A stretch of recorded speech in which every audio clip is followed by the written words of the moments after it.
Hello everyone and welcome back to Commerce Aptitude.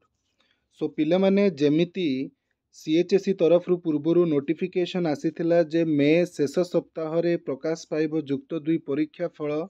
ଗତକାଲି CHSE ତାର date announce କରିଦେଇଛି ଏବଂ ଆଜି ମଧ୍ୟ ସମ୍ବାଦ ନ୍ୟୁଜ୍ ପେପରରେ ତାହା ପ୍ରିଣ୍ଟ ହେଇକି ଆସିଛି। ନିଶ୍ଚିତ ଭାବରେ ପିଲାମାନେ ଗତକାଲିଠୁ ଇନଫର୍ମେସନ୍ ପାଇଯାଇଥିବେ ଯେ 26 ମେରେ ପ୍ରକାଶ ପାଇବ ଯୁକ୍ତ 2 ପରୀକ୍ଷା ଫଳ। ଏକା ସହିତ କଳା ବାଣିଜ୍ୟ ବିଜ୍ଞାନ ଏବଂ ଧନ୍ଦାମୂଳକ ଯେଉଁଟାକୁ ଆମେ ଭୋକେସନାଲ ବୋଲି କହିଥାଉ, arts commerce science and vocational ସବୁ ସବଜେକ୍ଟର ରେଜଲ୍ଟ ଗୋଟିଏ ଦିନରେ ପ୍ରକାଶ ପାଇବ। ଆଗରୁ ଫେଜ୍ ୱାଇଜ୍ କରିକି ରେଜଲ୍ଟ ଆସୁଥିଲା, ବଟ୍ ଏଥର ଗୋଟିଏ ଦିନରେ ପ୍ରକାଶ ପାଇବ ରେଜଲ୍ଟ। ତ ସେଥିପାଇଁ ପିଲାଙ୍କ ମନରେ ଉତ୍ସାହ ନିଶ୍ଚିତ ଭାବରେ ଥିବ, କାରଣ ସେମାନେ ଯେଉଁ ପରୀକ୍ଷା ପାଇଁ ଦୀର୍ଘ 2 ବର୍ଷ ଧରି ପରିଶ୍ରମ କରିଥିଲେ CHSEରେ, ତା ପାଇଁ ଯେଉଁ ପରୀକ୍ଷାଟି ମଧ୍ୟ ଦେଇଥିଲେ ତାର ଫଳ ପ୍ରକାଶ ପାଇବାକୁ ଯାଉଛି। ସମସ୍ତେ ସେଥିପାଇଁ କିଛି ପିଲା ନିଶ୍ଚିତ ଭାବରେ ଚିନ୍ତିତ ଥିବେ, କିଛି ପିଲା ଖୁସି ମଧ୍ୟ ଥିବେ। ତ ସମସ୍ତଙ୍କ ଭିତରେ ଯେମିତି ନା ହଉ କାହିଁକି ଗୋଟିଏ ଉତ୍ସାହ ରହିଥିବ। ତ ସମ୍ବାଦ ନ୍ୟୁଜ୍ ପେପରରେ ଆଜି ଯେଉଁ ଆର୍ଟିକିଲଟି ଆସିଛି 26ରେ ଯୁକ୍ତ 2 ପରୀକ୍ଷା ଫଳ, ଆପଣମାନେ ଅନ୍ୟ ନ୍ୟୁଜ୍ ପେପରକୁ ମଧ୍ୟ ଫଲୋ କରିପାରିବେ, ସବୁଥିରେ ଏଇଟା ପ୍ରିଣ୍ଟ ହେଇଥିବ।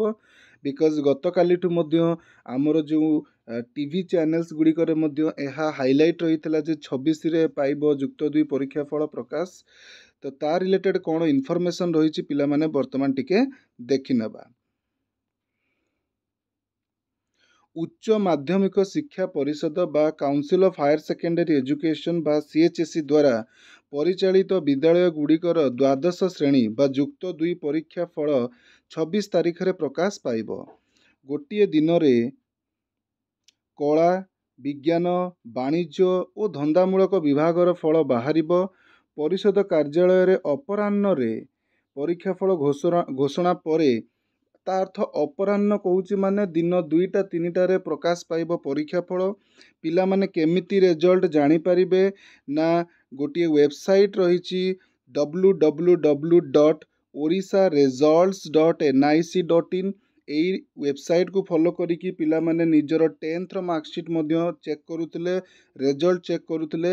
ସେଇ ୱେବସାଇଟ୍କୁ ମଧ୍ୟ ସେ ଫଲୋ କରିକି ନିଜର +2 ମାର୍କସ୍ ଚେକ୍ କରିପାରିବେ। ଏହା ସହିତ ଆମର ଆଉ ଗୋଟେ ୱେବସାଇଟ୍ ରହିଛି ଇଣ୍ଡିଆ ରେଜଲ୍ଟସ୍ କହିକି, ଆମେ ସେଟାକୁ ନେକ୍ସଟ ଭିଡ଼ିଓରେ ଦେଖିନେବା। ତ ଏଇ ୱେବସାଇଟ୍କୁ ଭିଜିଟ୍ କରିକି ନିଜର ଇନଫର୍ମେସନ୍ ବା ଯେଉଁ roll number, registration number, date of birth ୟାକୁ ଦେଇକିନା ଆମେ ଦେଖିପାରିବା ଆମର ପରୀକ୍ଷା ଫଳ। ଏଥିସହ ପରୀକ୍ଷାର୍ଥୀଙ୍କ ବିଦ୍ୟାଳୟ ଇ-ସ୍ପେସ୍, କଲେଜରେ ଗୋଟେ ଇ-ସ୍ପେସ୍ ବୋଲି ଗୋଟେ ଲଗ୍ଇନ୍ ପେଜ୍ ଅଛି।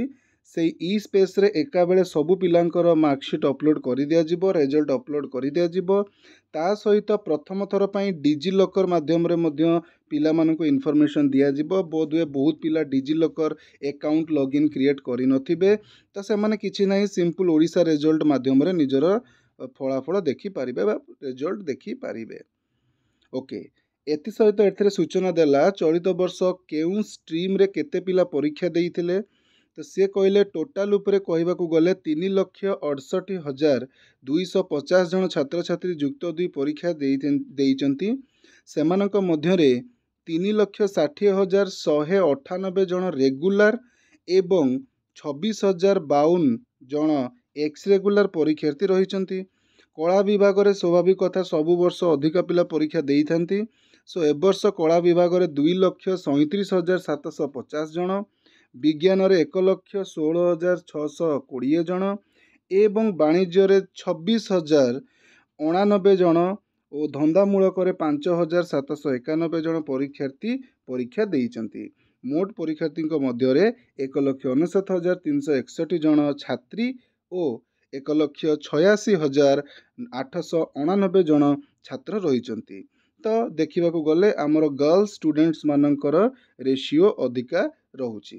ତ ଇଏ ଗୋଟେ ଷ୍ଟାଟିଷ୍ଟିକାଲ ଇନଫର୍ମେସନ୍ ଥିଲା, କେଉଁ ସବଜେକ୍ଟରେ କେତେ ପିଲା ଦେଇଛନ୍ତି, କେତେ ରେଗୁଲାର, କେତେ ଏକ୍ସ ରେଗୁଲାର, କେତେ ଗର୍ଲସ, କେତେ ବଏଜ୍। ତ ଏଇଟା ହେଉଛି ଗୋଟେ ଇନଫର୍ମେସନ୍ ରହିଲା। ପିଲାଙ୍କ ପାଇଁ ଇନଫର୍ମେସନ୍ଟି କିଛି ଆବଶ୍ୟକ ନାହିଁ, ସେମାନଙ୍କର ଜାଣିବା ବି ଆବଶ୍ୟକ ନାହିଁ କେତେ ପିଲା କ'ଣ ପରୀକ୍ଷା ଦେଇଥିଲେ। ବାସ୍ 26ରେ ପ୍ରକାଶ ପାଇବ ଯୁକ୍ତ 2 ପରୀକ୍ଷା ଫଳ। केउं वेबसाइट माध्यम रे आमे देखि परिबा ना orisaresults.nic.in ता व्यतीत इंडिया रिजल्ट बोली गोटे वेबसाइट अछि सेथिरे मध्य देखि पारिबा।